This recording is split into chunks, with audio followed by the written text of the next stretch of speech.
Bienvenue à tous dans le Flashback. L'émission qui vous raconte les plus grands moments de l'histoire du sport.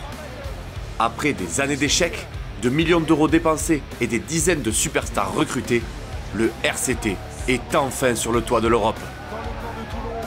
Son président Mourad Boudjelal a réussi son pari, faire de Toulon un club qui compte.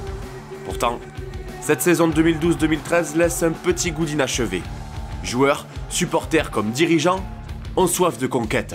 Les Galactiques n'ont pas l'intention de se satisfaire d'un simple titre. Ce que veulent les Rouges et Noirs, c'est fonder une dynastie, marquer leur époque et inscrire le nom du RCT en lettres d'or dans la grande histoire de l'Ovalie. Entre sacre national et triomphe européen, aujourd'hui, on vous raconte la suite de l'extraordinaire âge d'or du rugby club toulonnais. Alors installez-vous confortablement, car on prend notre fameuse machine à remonter le temps, direction le Stade Mayol, en ce début de saison 2013-2014. Vous êtes prêts? Let's go! Finalité de la rencontre cette fois-ci, ce sera pour un tir. Sadia et ça tire en tir dans le dernier. Oh là là, quel exploit!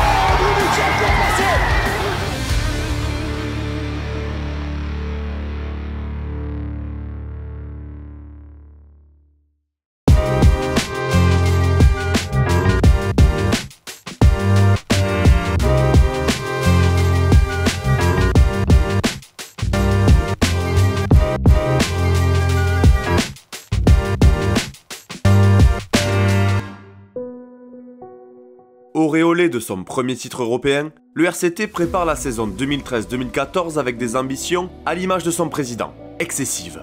L'armada toulonnaise compte déjà plusieurs des meilleurs joueurs à leur poste, comme Johnny Wilkinson, Matt Guiteau, Bakis Bota ou Mathieu Bastaro. Mais pour Mourad Boudjelal, ce n'est toujours pas suffisant.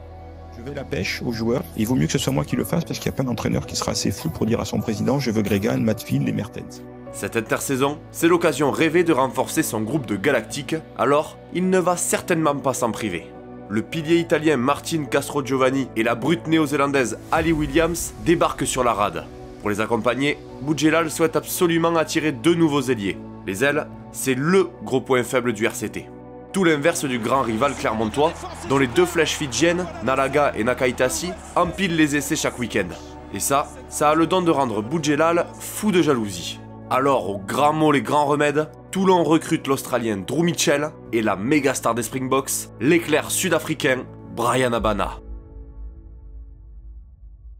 Impressionnant, alors bien sûr, il y a une politique aussi au sein du club qui a été adoptée très rapidement, aller chercher les stars internationales. On est bien, le Perrolon qui s'appuie sur Yajvili sous pression, qui va être obligé de procéder, qui va en dribbling, oui, et marqué Frédéric Michalak. In this match takes a reasonably short run. He's certainly given it a cloud. Smith, premier essai du match pour les Toulonnais, aplati par le champion du monde sprint. Cette année, le RCT fait peur, encore plus que la saison précédente. Les Varois partent logiquement favoris pour défendre leur titre en H-Cup et surtout pour décrocher ce bouclier de Brennus qui leur file entre les doigts depuis 1992. Mais la tâche ne sera pas si simple. Faire le back-to-back en Coupe d'Europe serait déjà un exploit monumental, réalisé seulement 2 fois dans toute l'histoire de la compétition. Mais en plus du vieux continent, les Galactiques devront également s'imposer dans un top 14 plus relevé que jamais. Car Toulon est très loin d'être l'unique place forte de l'Hexagone. Des équipes comme le Racing, Clermont ou encore Toulouse disposent largement des armes nécessaires pour rivaliser avec l'ogre toulonnais. Il y a aussi le CO, champion en titre, et dans une moindre mesure, des outsiders comme Montpellier ou le Stade Français qu'il ne faudra surtout pas prendre à la légère. Bref, la saison s'annonce disputée. Et ça n'a pas loupé. Avec 6 leaders différents au cours de l'exercice, la bataille pour la tête du top 14 se joue dans un mouchoir de poche. Mais finalement, c'est bien Toulon qui s'offre la première place.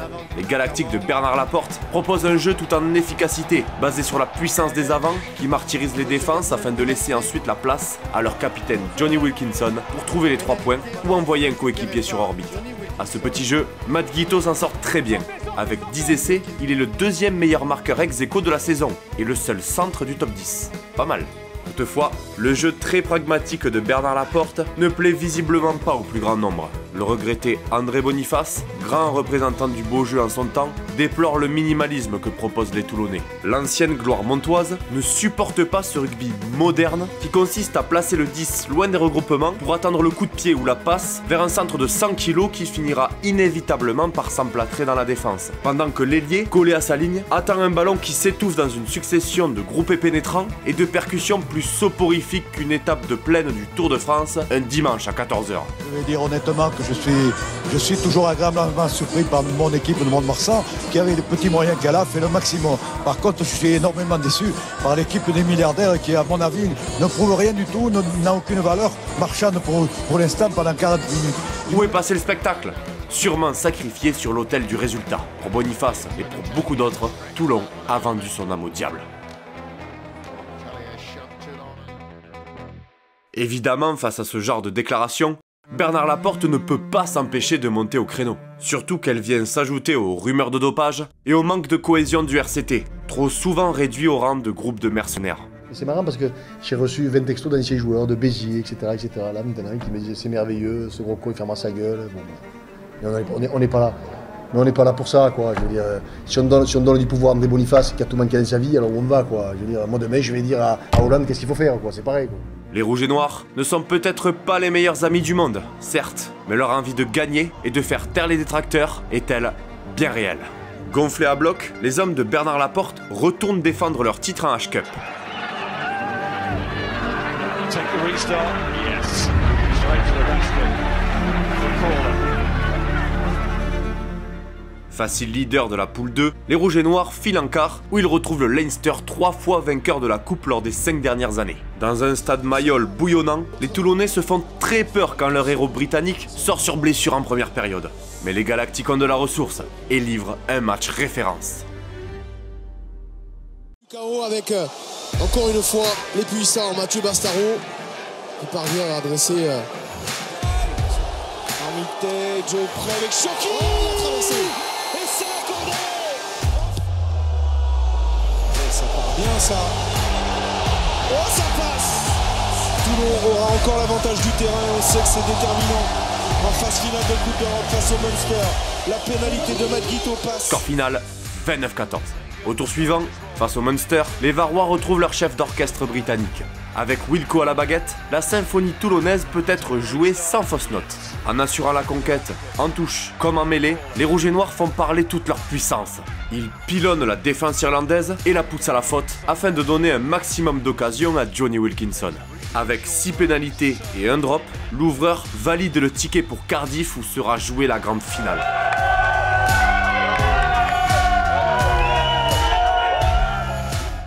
Il ne reste plus qu'à finir le travail, surtout que dans l'intervalle, l'équipe de Bernard Laporte s'occupe également d'assurer l'essentiel en top 14.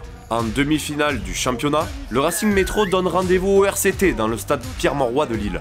Les Racingmen se sont considérablement renforcés et nourrissent d'aussi grandes ambitions que leurs rivaux toulonnais. Alors le choc entre club bling-bling promet d'être rude.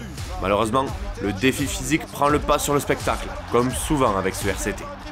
Malgré Wilkinson en petite forme, les Rouges et Noirs font encore preuve d'une impressionnante solidité. À l'image de Bakis Botha, de retour après une blessure de plus de 3 mois. Le géant sud-africain fait sa loi dans les regroupements. À l'expérience et au vice, les Toulonnais cadenassent le score et s'offrent une chance de doubler. Pour la finale du championnat, victoire 16-6. Un doublé au goût particulier, car en plus du championnat, Toulon a également la possibilité de remporter une deuxième Coupe d'Europe consécutive. Un exploit seulement réalisé par le Stade Toulousain en 1996, mais dans une compétition européenne sans la concurrence des clubs anglais. Histoire d'ajouter encore un peu plus de dramaturgie à cette mission quasi impossible, le capitaine Johnny Wilkinson a une annonce à faire à ses coéquipiers. Tout ce que je peux pour essayer de gagner, de bien jouer, d'aider mon équipe et d'essayer de contribuer au jeu qui, au final, on l'espère, sera assez bon pour l'emporter. Je suis délibérément resté dans cette optique, resté simple. Et je suis juste content, en fait, que ce genre d'expression, vous savez, tu dois jouer chaque match comme si c'était le dernier, ben, ça va être complètement vrai cette fois. Quoi qu'il arrive, cette saison sera sa dernière. Après une vie dédiée au rugby, Sir Johnny entame sa dernière danse. De jeune espoir à héros libérateur, en passant par la case dépression puis la renaissance, Johnny Wilkinson incarne le travail acharné, le charisme et la simplicité. Leader par l'exemple, il a fait l'unanimité partout où il est passé, devenant une figure de son sport et une légende intouchable. Il lui reste 2 matchs pour finir sa carrière en beauté, l'occasion pour rendre aux Toulonnais tout ce qu'ils lui ont apporté. Alors la moindre des choses, c'est de ramener une nouvelle H-Cup et le bouclier de Brennus sur la rade. Rendez-vous donc le 24 mai 2014 à Cardiff pour une finale de Coupe d'Europe face aux Saracens. On reconnaît les grandes équipes dans leur capacité à gérer leur temps faible, à ne jamais céder à la panique. Et c'est exactement ce sentiment que laissent transparaître les Rouges et Noirs. Dans cette finale, le RCT se fait bousculer pendant 30 bonnes minutes. Beaucoup d'intensité, de la violence, des coups bas, avant le coup d'éclat.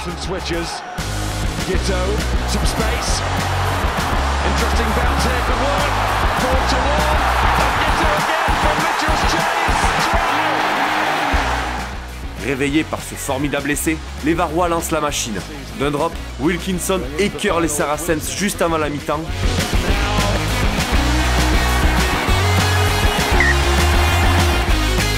Ils ne reviendront pas. Les Anglais, impressionnants de physique et de gestion tactique durant toute la saison, ont été éteints par le sang-froid et l'expérience des 720 caps cumulés des titulaires du RCT. Sans oublier bien sûr le talent de l'inégalable Johnny Wilkinson. Définitivement, le héros anglais réconcilie le Var avec la grande histoire. En 1793, Napoléon boot les Anglais hors de Toulon.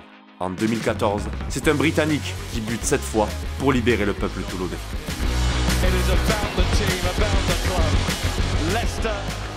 Dans une finale à sens unique, le RCT conserve son titre européen. Un tour de force, seulement réalisé par le Leinster et Leicester en 18 éditions. À nouveau couronné, Wilkinson et sa bande ont un pied dans l'histoire. Il ne reste plus qu'à y glisser le deuxième. Ça tombe bien, la finale du top 14 est prévue quelques jours plus tard. Ce match face au Castres Olympique, c'est la revanche pour les hommes de Bernard Laporte. Déjà l'an passé, les Tarnais avaient brisé les rêves de doubler toulonnais. Mais cette fois c'est différent. Le groupe a atteint un niveau de maîtrise incomparable. Et surtout, vous pensez sérieusement que Sir Johnny Wilkinson va rater sa sortie? Son dernier match sera son dernier chef-d'œuvre. Intraitable avec un 100% au pied, le Golden Boot rappelle qu'il est un homme de finale. Chaque avancée du pack est concrétisée. Rien ne peut enrayer la machine rouge et noire. Le chemin vers le Brennus est désormais dégagé. L'avantage au RCT 12-10, c'est comme des images de la finale de la Coupe du Monde 2003 qui sonne en point 15-10 en faveur de Toulon. Castres continue de se casser les dents sans pouvoir entrer dans les 22 adverses. Et 74e minute, on est en fin de rencontre sur cette relance. Pénalité de la rencontre cette fois-ci, ce sera pour Dylan Hermitage comme un symbole, c'est pour la distance 18-10.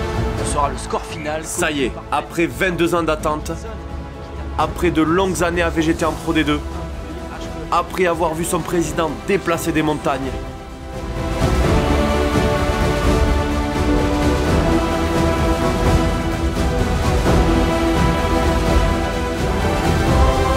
le rugby club toulonnais est sacré champion de France, réalisant au passage le doublé Coupe Championnat. Un exploit invraisemblable, l'apogée d'un projet mené d'une main de maître par Mourad Boudjelal, Bernard Laporte et tous les joueurs qui forment cet effectif de Galactique. Le jeu n'aura peut-être pas été des plus flamboyants, mais au fond, la victoire n'est-elle pas la flamme la plus intense? Souvent réduits au statut de mercenaires, ces champions répondent par la victoire. Et parmi cette pléthore d'internationaux de légende, un roi tire sa révérence.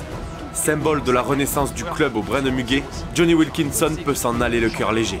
La mission est bien plus qu'accomplie. Même si ses compatriotes sont haïs depuis des siècles dans l'Hexagone, cet Anglais-là sera toujours bien accueilli sur la rade. C'est ainsi que se termine l'aventure du grand Johnny Wilkinson. Mais sûrement pas celle du RCT. Qui dit nouvelle saison, dit nouvel effectif. Surtout que Mayol doit se trouver un nouveau tueur entre les perches. L'absence de Wilkinson pourrait bien mettre à mal la stratégie toulonnaise. Mais pas de panique, ce filou de Mourad Boudjelal a tout prévu. C'est donc la superstar galloise Lee Halfpenny, l'un des meilleurs arrières du monde, qui débarque sur la rade. Le garçon bute à plus de 80% de réussite et peut se vanter de posséder l'un des meilleurs jeux au pied de la planète. Vision de jeu impeccable, impérial dans les airs, le Gallois a tout pour faire oublier son prédécesseur. Côté arrivée, on peut noter les signatures de Guillaume Guirado et Romain Taufifenua pour renforcer le pack, ainsi que celles de James O'Connor et Delmago Juan Martin Fernandez pour booster les lignes arrière. En ce qui concerne le Capitana, c'est le pilier du pack et du club Karl Lehmann qui récupère le brassard.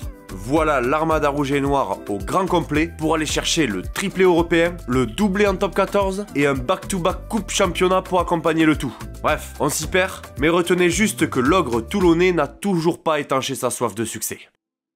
Une fois de plus, cet investissement XXL se traduit par de très bons résultats en saison régulière. Au coude à coude avec Clermont pendant des mois, le RCT parvient une nouvelle fois à se hisser au sommet du classement. Une régularité qui se base sur une profondeur de banc vertigineuse et une confiance inébranlable dans les préceptes de Bernard Laporte. Avec un tel rythme de croisière domestique, les Rouges et Noirs peuvent se dédier corps et âme à la conquête d'un 3e titre européen. En phase de poule, on prend les mêmes et on recommence. Toulon doit absolument s'imposer en terre galloise pour assurer un quart de finale à domicile au match aller. Les Toulonnais étaient venus à bout d'une vaillante. On va finir à l'essai avec Bastaro qui va y aller tout seul. Et Bastaro qui inscrit après 3 minutes de jeu le premier essai toulonnais. Voilà l'essai de Brian Habana, deuxième essai toulonnais.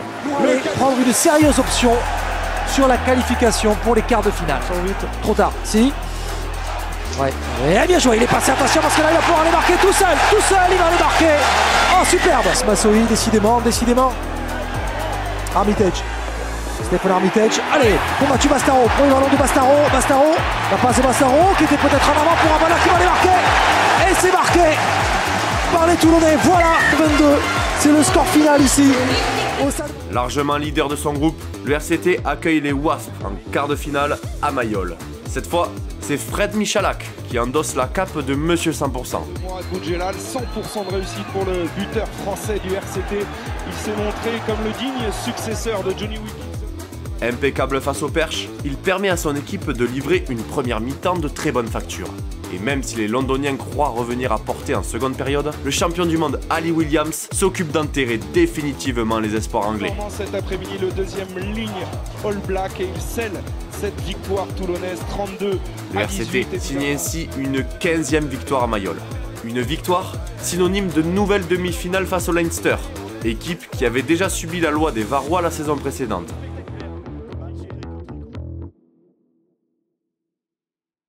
Dans un stade vélodrome vêtu de rouge et de noir pour l'occasion, les Irlandais comptent vendre chèrement leur peau.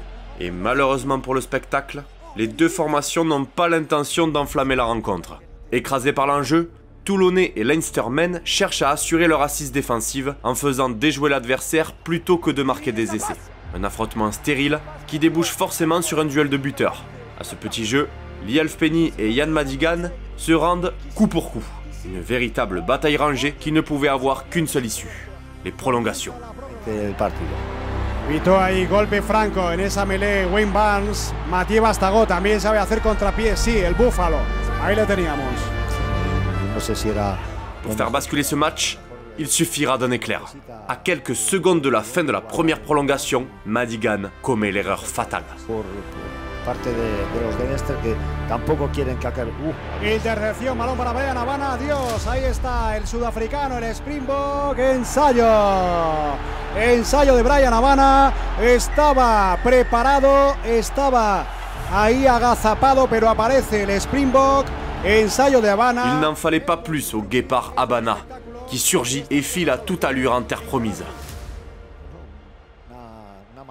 L'instinct du prédateur a parlé.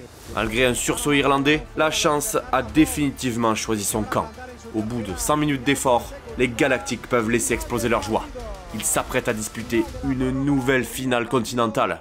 En ligne de mire, un invraisemblable triplé. Et en guise d'obstacle ultime, le rival éternel du RCT, l'ASM Clermont plus revanchard que jamais. Si les décennies précédentes ont vu naître de grandes rivalités rugbystiques, les années 2010 sont incontestablement celles de l'antagonisme Clermont-Toulon. Tout a commencé lors d'une fameuse demi-finale de championnat en 2010. lorsqu'au bout des prolongations, l'ASM inscrivait un essai non valable, sans recours à la vidéo. Une désillusion sobrement qualifiée de sodomie arbitrale par un Mourad Boudjelal furieux. On va sur Sonny Bill Williams, on est près de la ligne d'en but, il y a les mains dessous, il essaie ou pas? Oh là là, il demande la vidéo. Moi, à mon avis, il a aplati, je ne sais pas si la vidéo va l'accorder. Je prends des risques. Et monsieur Mignonnet qui dit c'est la mi-temps, c'est la mi-temps. Il demande pas la vidéo. Oh, pas de vidéo, et on est à la mi-temps. Quel débauche d'énergie, 3 points d'avance pour Toulon. J'ai envie de dire... C'est qu'à un moment donné, les arbitres font pencher la balance. Je veux dire, on a perdu. Je disais, j'ai connu ma première sodomie arbitrale en demi-finale contre Clermont. Ce soir, je viens d'en connaître une seconde. J'aime pas ça. Ça me plaît pas trop, ce genre de choses. Mais voilà, je veux dire, Clermont n'a pas besoin de ça. Ils ont une équipe magnifique. C'est sûrement peut-être la plus belle équipe française. Ils n'ont pas besoin de ça, quoi, voilà. Depuis, les deux formations ont pris l'habitude de se retrouver au sommet des compétitions auxquelles elles participent, garantissant à chaque fois le spectacle sur et en dehors du terrain. Il faut dire qu'au-delà de leur style de jeu, les deux clubs présentent deux mentalités bien différentes. Je crois que le rugby est au sport ce que le rock'n'roll est à la musique.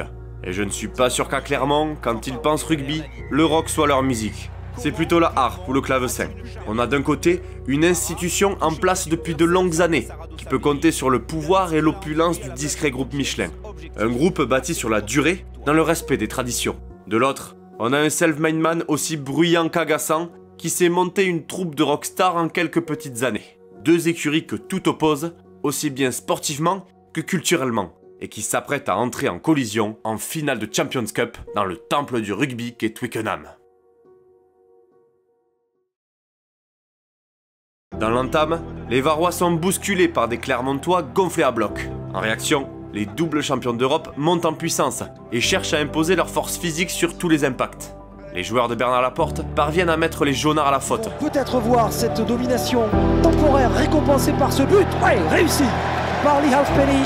Halfpenny, un digne successeur de Sir Johnny dans le rôle du buteur froid et méthodique, passe 2 pénalités pour amener les siens à quasi-hauteur des Auvergnats. Et là on la voit in situ, la routine porter ses fruits. Et alors qu'Aben Danone rate son dégagement en touche, Mathieu Bastaro porte l'estocade juste avant la pause. Suivant, Guito appelle la balle pour le dernier ballon. Ça va passer d'abord par il a joué, il joue avec Mitchell qui crochette trop Mitchell, alors que nous sommes au-delà évidemment des 40 minutes sur le fermé là-bas, ça sera peut-être laissé, c'est pas vrai pour Bastaro. Oh super, oh que c'est bien joué, oh que c'est bien joué. Les Clermontois semblent sonner, amorphes, une nouvelle fois incapables de renverser le cours d'une finale, incapables d'arrêter la 3e ligne monstrueuse Smith, Armitage, Mazoé. Quand ces garçons ont un match en main, il est très difficile de leur dérober. Même quand les jaunards croient revenir, l'expérience et le talent des Galactiques finit toujours par faire la différence. Là maintenant on va s'aider la dernière minute sur tous les ballons possibles avec Liverpool, bien joué contre Mitchell qui passe, attention Mitchell qui accélère, Mitchell qui est rentré dans les derniers minutes. Quel exploit Mitchell qui est passé contre la défense de Clermont. Coup de pied qui va faire très mal à l'équipe de Clermont s'il aventure une passe et ça passe. Le rugby se joue à 15 contre 15 et à la fin, c'est Toulon qui gagne et Clermont qui perd. Toulon est champion d'Europe. Toulon décroche son 3e titre de champion d'Europe d'affilée. Victoire historique des Rouges et Noirs. Le rugby club toulonnais est sur le 3 de l'Europe aujourd'hui. Toulon vient de marquer de cette finale de Coupe d'Europe de son empreinte. Les Toulonnais sont vainqueurs à l'issue de match couteau face à Clermontois qui ont été de valeureux adversaires avec Toulon. Au terme d'une finale où le RCT a fait preuve d'une gestion remarquable et où l'ASM s'est encore écroulé, le club au brin de muguet est une nouvelle fois sacré. 3 titres de champion d'Europe consécutifs, du jamais vu. En 3 ans, les Galactiques ont tout raflé et sont devenus des géants du rugby mondial. Porté par ses légendes vivantes, son entraîneur unique et son président fantastique, ce RCT a marqué l'histoire de son sport. Le respect que j'ai pour ce club et surtout pour ses joueurs, pour ceux que je connais ne les connais pas tous bien sûr, mais des garçons comme Aurélien, des garçons comme Julien, c'est aussi des mecs formidables. Je les ai côtoyés pendant 8 ans en équipe de France, et je peux te dire que je peux parler de Baki, je peux parler d'Ali, mais ils sont dans la lignée de ces gens-là. Humainement, c'est des mecs formidables. Malheureusement, la belle aventure s'arrête ici, sur le podium de Twickenham. Quelques semaines plus tard, les Toulonnais s'inclinent en demi-finale de top 14. Par la suite, Ils ne retrouveront pas les sommets européens avant un très long moment.